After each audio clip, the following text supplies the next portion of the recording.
Welcome back to the biggest, fastest growing podcast in the world. My name is Nona Lisa. I am here with my co-host Lyde, and this is the F My Life podcast. Hi F My Life fans. Welcome back. Welcome. We took a break last week because Nona went on a bender. And now we are reporting live, or maybe soon to be dead, from a New York City bomb shelter. I thought you were going to make a joke about Ukraine. That is related, because Ukraine and Russia are fighting, and therefore the war will spill over to New York. Oh, you think the war will reach New York that quickly? Of course, baby, it's a nuclear war. It's about to happen. Like, Putin ain't got nothing else to do but play with himself and those nuclear buttons. That is true. I actually didn't go on a bender, guys. I went on vacation. I went to New Orleans for Mardi Gras. And it was quite a time. I will tell you that. There was a lot of drinking.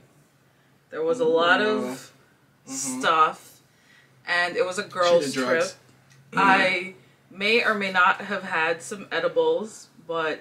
Oh yes, I clearly, vividly recall that night. We don't know. It was storm and windy. And we will not confirm. Anyway, did I tell you that I slid into the president of Ukraine's DMs on Instagram? Zelensky? Vladimir Zelensky? Wait, what did you say to Zelensky? So I knew he had sent his wife and his daughter, or maybe son, away to Poland. So, I thought he was feeling kind of lonely or whatever, like down in that bunker, hidden from the Russians or whatever. Mm-hmm. So I decided to send him a few images. No, I'm kidding. No, I actually sent him military advice because... Yes, because Zelensky needs Lyde's advice. He does. You never know. Like, when you're the president, you can't think of all the things. That's why you need advisors, and I was a proxy advisor at the time. So wait, what was the advice that you gave him? Okay, so it was very specific. So, for people who care, there was like a 40-mile-long convoy outside of Kyiv, which is the capital of Ukraine. So I told him, like, you should bomb them, right? Because those are Russian, like, vehicles and ammunition. Like, you should bomb them. So that's basically what I told him. Nothing vulgar, I promise. I kept it clean. I think Zelensky and his team would have already thought of that. They didn't need your input. Well, I just wanted to reconfirm because this is a time-sensitive issue. I didn't want to, not give him any valuable advice in a timely manner. And did he respond to you? No, but he'd be posting on Instagram, though. He'd be posting about how his day going, how he shaved, how he just got out of the bathroom. But he can't respond to my DMs. You're that girlfriend that, like... Your boyfriend's not responding to your text messages, but he's posting online. Right, you know the disrespect. What I mean? All y'all niggas that be doing that out there, don't do that. That ain't cute. Prioritize, baby. Well, prayers for Ukraine. Yes, on a more somber note. Yes, I don't know what Putin's doing. I really feel like if Putin grew up in the Caribbean... He would not be this angry as a person. No, because we're West Indian, we're Guyanese. Maybe he'd grab a machete and go running after his enemies. Like, you don't gotta get a whole army and all that shit. I just feel like, because, that's unnecessary. People from the Caribbean, we don't want to fight. We don't want a war. We're just drinking and, like, chilling by the beach. Yeah. And we have great food. Russia... Sorry to the Russian fans, but Russia doesn't really have great food like that. Yeah, people in the Caribbean, they don't really fight too. Like, they just talk your name a lot. Like, they talk about you a lot behind your back, and like that is tantamount to declaring war. And that's about it.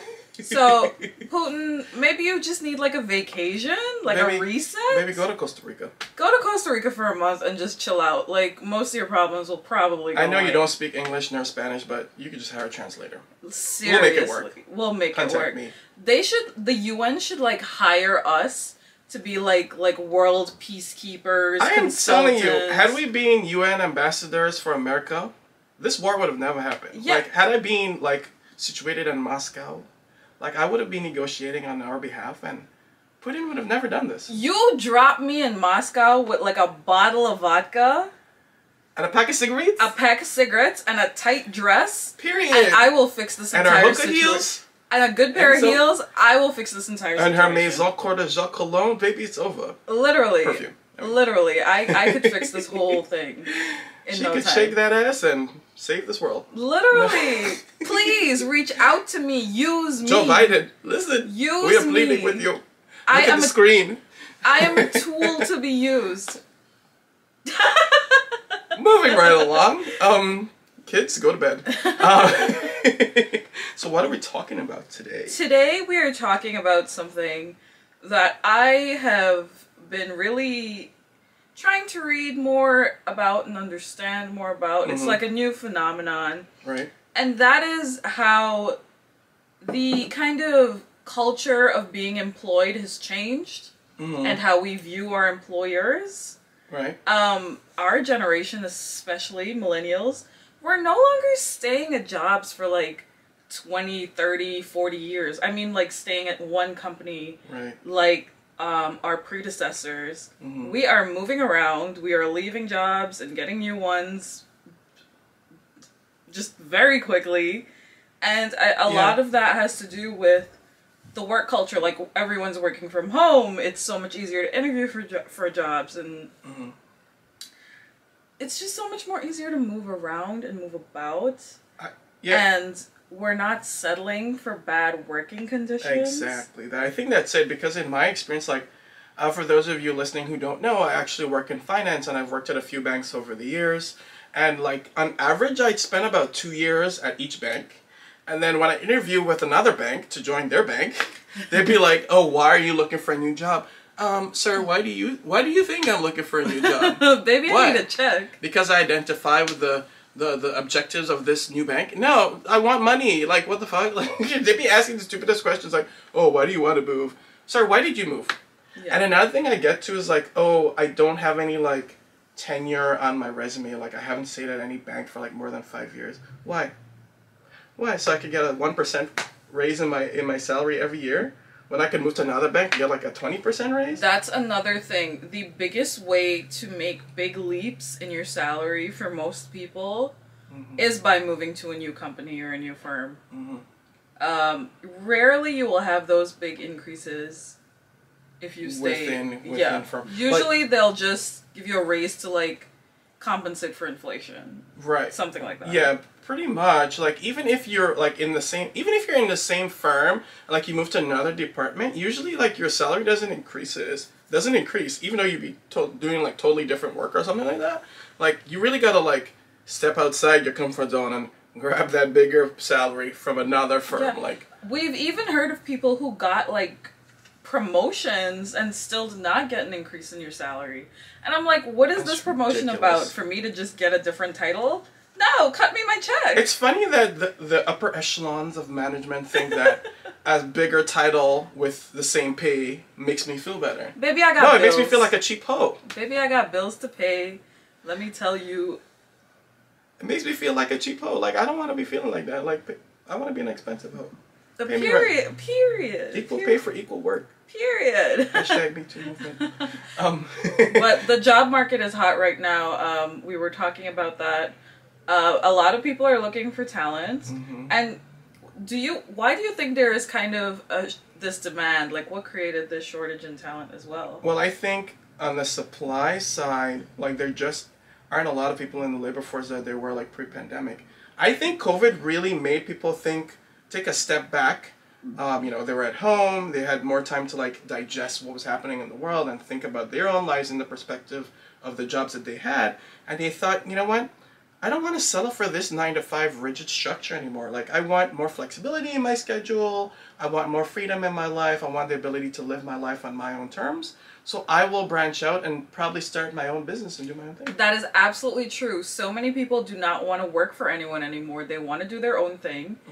Even if it means maybe making a little bit less money, they value the freedom they have. Or it might also mean that they're working more hours than they would with their 9-to-5, but they don't care because they're doing it on their terms. Exactly. And like, you know, you think about it, I think about it in two ways. One way, like, we have those people who break off and become their own entrepreneurs in their own right. And then we have those who break off and subscribe to like these freelance platforms like Uber Eats or DoorDash or Instacart or whatever, and there's they take like freelance jobs. Like Fiverr, where you can sell whatever skills you have online. So in that sense, they break off from like the 9-to-5, the rigid like corporate structure or whatever, and they do like these freelance jobs, but they're not necessarily like investing their own money or their own risk into business like the entrepreneurs are. Like, I think those two branches of people like have exist right now, and the population of them has, like, the size of them has grown so much since COVID happened. So what we're seeing is like this gig economy, and we're also seeing like a rebirth of entrepreneurship. Yeah. And I'm saying rebirth because entrepreneurship is obviously nothing new, but I feel like in the last 2 years there's been like a reworking, a rebirth. Right. You look at like even on the dating apps, right? Like a lot of guys, because Noah and I both look at guys on dating apps, obviously. They post like, "Oh, entrepreneur" as their job. I'm like, well, what's your latest preneur? What's your latest preneur? What's your latest preneur, sir? Where are you working at? Which janitorial set? No. but that is something to note. Like, people call themselves entrepreneur. Like, Uber Eats is not a preneur, baby. No, babes, that's not a preneur. I respect the hustle. Yeah. God bless you. Pay your bills, but that is not a preneur. Pay your bills, pay your baby mama, but that is not a pay that child support, because you're going to jail if you don't do it. But it's not a preneur, baby. But I've been seeing so many guys post that, and I'm like just curious as to the veracity of what they actually say. Like, what do you actually do? Like, if you were an entrepreneur, like, send me the website of the company you started, or like your tax ID number. That actually reminds me of something funny too. Like, a lot of guys will say they're in real estate. Well, what are you doing in real estate? Are you a landlord? Are you real about the estate? Are you real about the estate, babes? Like, what are you doing in real estate? You building houses? They're always houses? A lot of guys who are so clandestine about their jobs. Like I don't know. Are they ashamed, or like they're trying to hide where they get money from? I don't understand. Oh my god. Is there one time like you went like you on a full-fledged like dating spree with this guy, and like you thought he worked at a specific bank, but then we looked him up. This wasn't even that long ago. This was like a couple months ago. Guys, I met this guy on this app that will not be named. It's not Tinder, because if you listen to the other episodes, you know I'm banned from Tinder. Same. And lied to. Anyways, I went on like 4 dates with this guy. We have so much chemistry. We went to the same college. We got along, everything. He told me that he works in finance at one of these banks. So I was like, great. I like that because I just want to know that you're stable, you can afford your life, and maybe a little extra, you know? Like, we could go on You got some savings. We could go on a little vacation to Jamaica once in a while. We could take a trip to the corner and buy some hot dogs. We can do something with it, you know? Anyways, we looked him up on LinkedIn, and he totally lied about his work history. He works at some insurance company, which is fine. But, like, why would you full out lie about your job? I don't get that. Like, why would you lie about your job? That's, like, the most easily verifiable fact on your profile. Exactly. And that's a lie that you have to keep up every day for, like, the rest of our lives. You know what I'd lie about? I'd lie about my salary. Obviously, I'd inflate it. Well, actually, I don't need to, but just kidding. If I were making, I guess, no, I don't mean to sound cocky, but if I were making less, I would say that I'm making more than I'm making. Well, because you can't really verify that. No, but like a job is like, baby, you look that up on LinkedIn and you already know. And I'm sure guys lie about how much money they make all the time to impress people because y'all have, fragile egos. Mm-hmm. But like lying about what you actually do. Like, what if I was like, I'm gonna meet you at your office for lunch one day?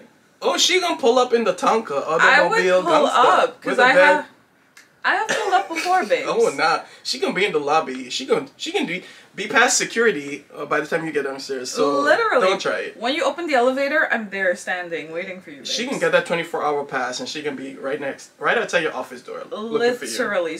And if you ain't there, it's over. So do not fuck with me. Stop lying to me.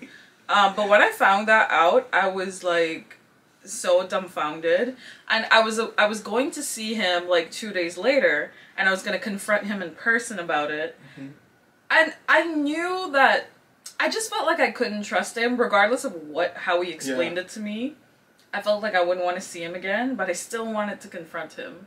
Yeah, so even at the end of the bottom line is, regardless of what he said, it was a done deal because you couldn't trust just something. Yeah, like if you lie about small things, I'll get over it, but something like that's so weird to lie about. Anyways, so we were supposed to meet up 2 days after that, and he wanted to come over to my apartment, and I told him no.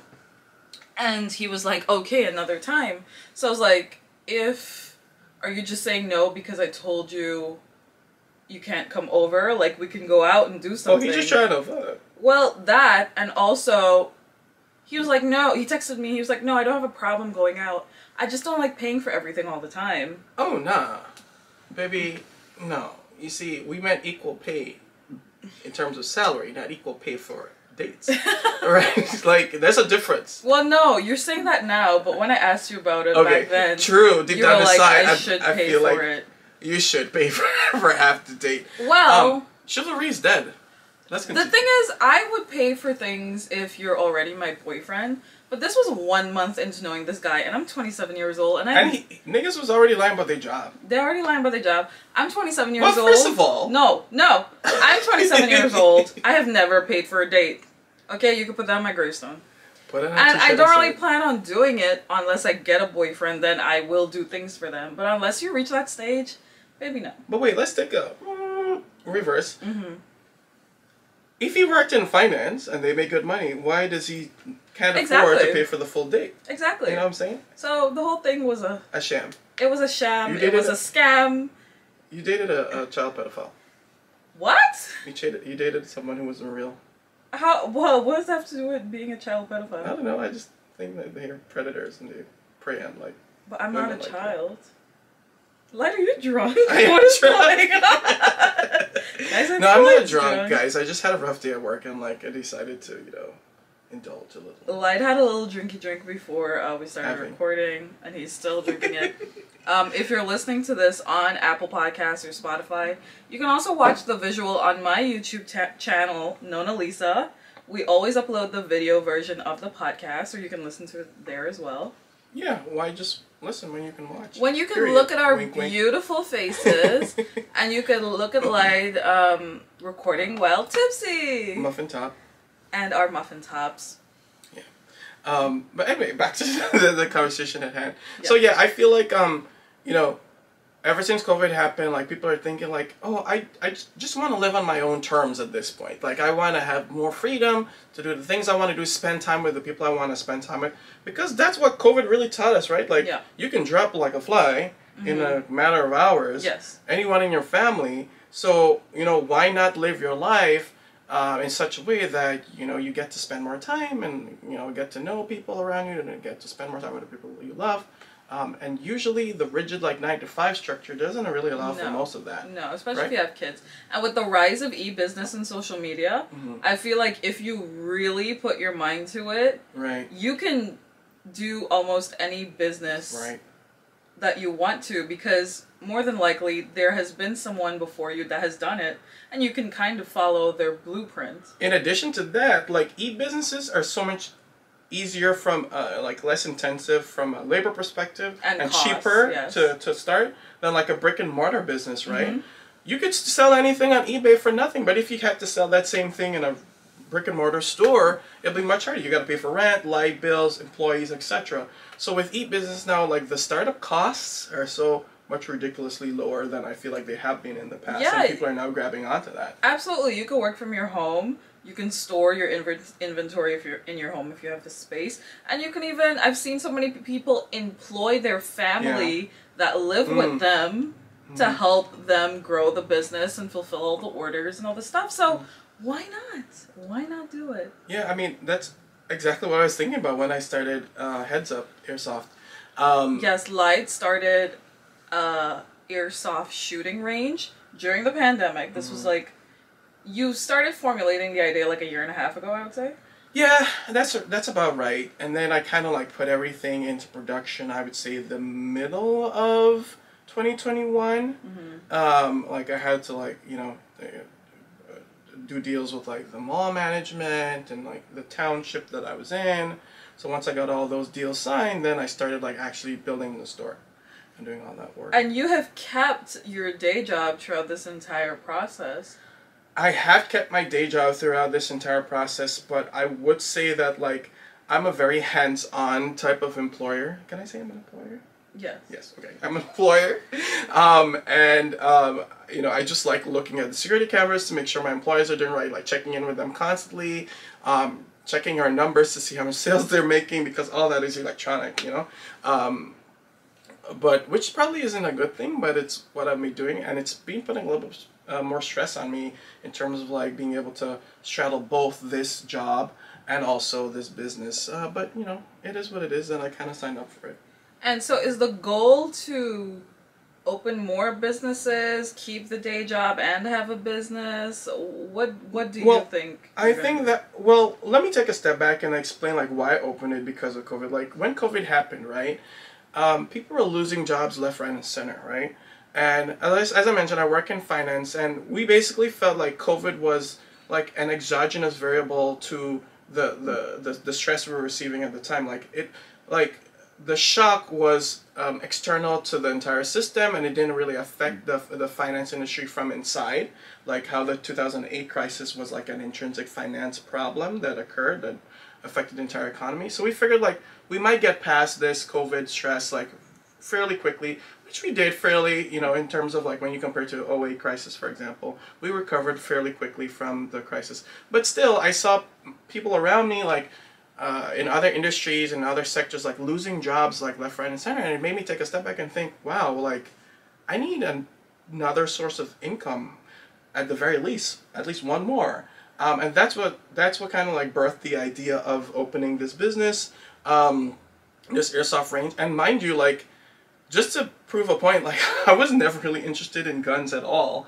but I just felt like this might be profitable and there was a market for it. So I stepped out of my comfort zone and decided to start an airsoft gun range, and I've enjoyed it ever since. But the idea is, yes, to continue to diversify my income and potentially open other ranges as well, so that at some point, you may, hopefully in the near future, knock on wood, I won't depend wholly and solely on like a career at a finance firm to, you know, provide my livelihood.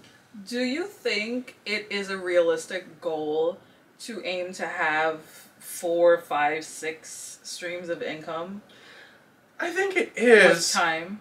I think it is, right? But I think the more, like every time you add an additional stream of income, I feel like the more passive it is, the better it is for you. Just from a management and like stress level perspective, because you don't want to be adding streams of income that you have to actively being managing and looking at and monitoring, making sure things are running as smoothly as you'd like and that your expectations are being met. That's just my perspective. Like the next business I add to my portfolio, like just needs to be more passive than the one I have right now, because I can't add any incremental like stress and monitoring and risk mitigation to what I currently am experiencing right now. So I do think it's possible, but you just have to understand and be comfortable with the nature of the business you're adding. I see, I understand. Because that's kind of where I want to be as well. I do not want to work for someone for the rest of my life. Yeah. And I love what I do, and I like I work with nice people and everything. I don't know, man. I would love to wake up in the morning and do things on my own terms. And I feel like so many people our age are feeling that outside of COVID as well. Like, you know, our generation was encouraged to go to college, to get these professional jobs, but now that we have them, a lot of us are like, I don't want to sit at a desk for the rest of my life. Yeah, it's so funny because I have an older brother, like much older than me, maybe more than twice my age, and or just around twice my age, and he grew up in a different generation, obviously, than the one we were in, and he sees his job as like a job. He says it's not something you're supposed to enjoy, like it's not something you're supposed to wake up to and look forward to every day. So my question back to him was, you don't like your job? What do you think about your job in terms of when you wake up every morning? Is this something you look forward to? Because if it isn't something you look forward to, then how in the hell do you motivate yourself to even go to something you don't look forward to? So that wake up in the morning. Exactly. So that mindset alone just tells me a lot about the generation of yesteryear. Oh, yes. Compared to this. Like, I would think at the very least your job should be something you enjoy and something you look forward to, right? Yeah, like obviously you won't enjoy it all day, every day, 24/7, but it has to be something that you do have, like you have something invested in. to be able to get through it. I mean, I don't know how to get through it otherwise. Because I've had jobs I hated, and Lord. Yeah. Lord. Exactly. So, so you actually did buy some shares in Heads Up. Yeah. You finally put some I bought foreskin in the game. Well, actually, you didn't want to sell me a piece of the business. All That's right. the first part. I begged Light for like a year probably to sell me a piece of this business. So Dodo wanted to buy like a 25% stake in the business, right? So I was like, okay. So in the back of my mind, I know Nona, like she's gonna want to buy these shares and like not contribute to the business at all. Here's the problem, guys. Listen, I actually would buy half of the business, but honestly, guys, I don't have the time to physically be there between the podcast and my actual job and my family and everything else. I would not have the time to be there in the way Light would want me to be there. So, to not disappoint you, I took a smaller piece of the business. Well, which dovetails perfectly with what I said previously. Like every additional stream of income should be incrementally more passive, I believe. You So know what this I mean? is my first passive stream of income outside of like stocks. I've had stocks before. I don't have anything. I'm not holding anything right now. She had some Bitcoin or whatever. I had a little Bitcoin, a little Ethereum. What happened with that? I thought I was gonna it went down for a long time. Oh nah, And that doggy coin. They were praying on Ate my up the downfall. I was praying every day for the shit to go back up so I can sell it, and it did, and I didn't lose any money. You know what's so funny?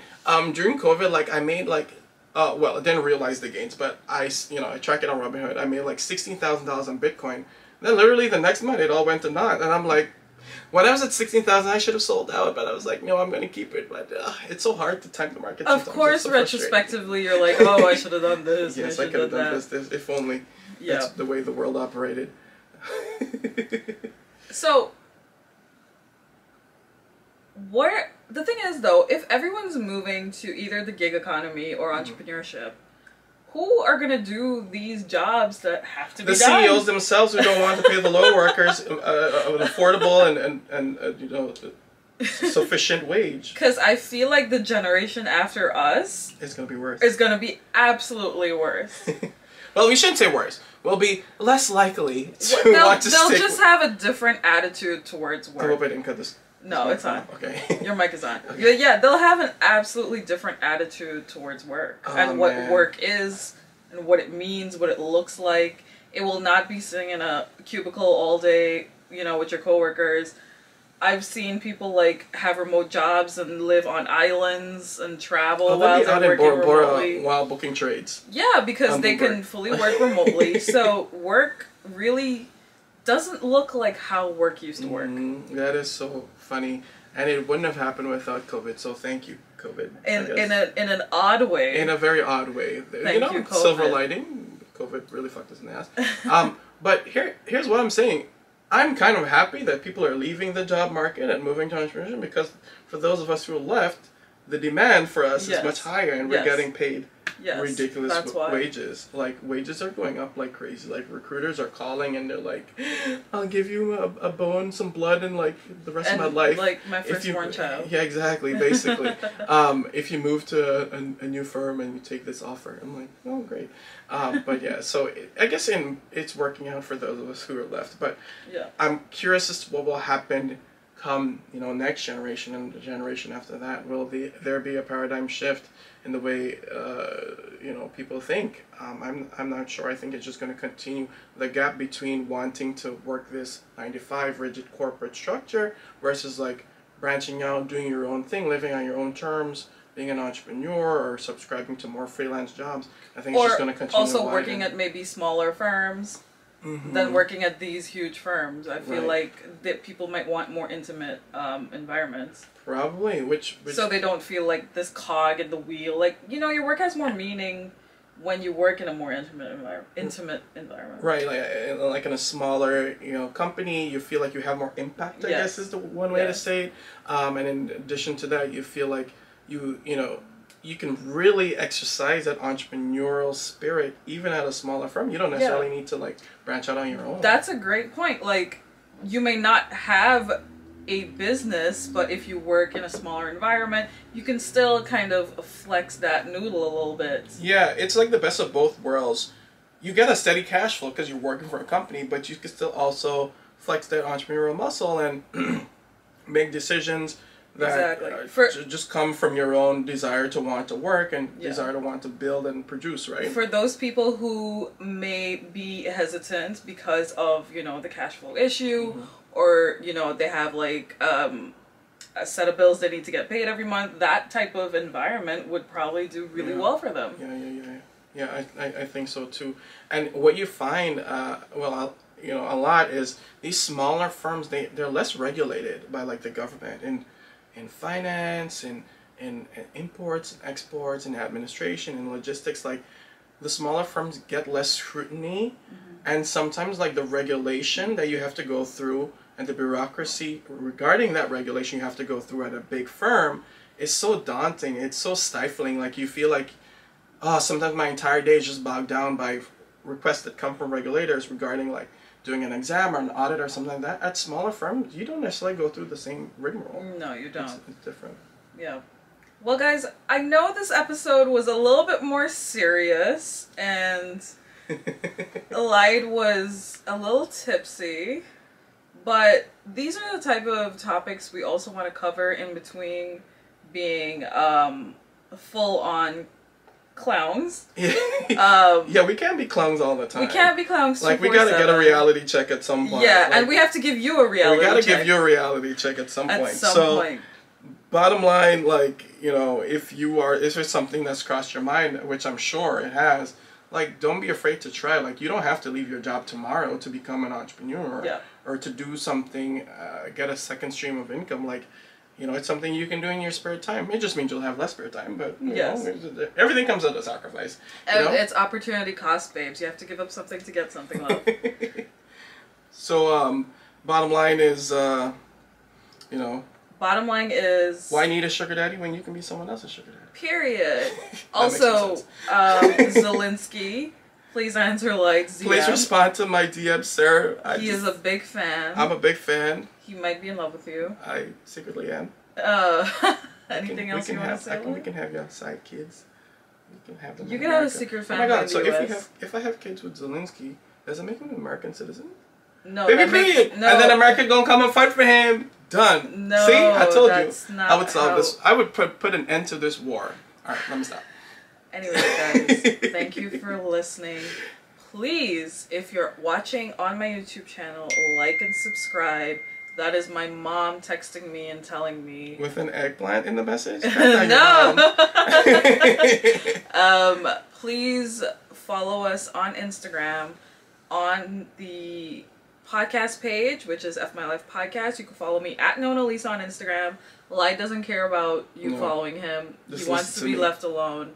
Only Zelensky is allowed to respond to him or hit him up. He's the only one that's worth it.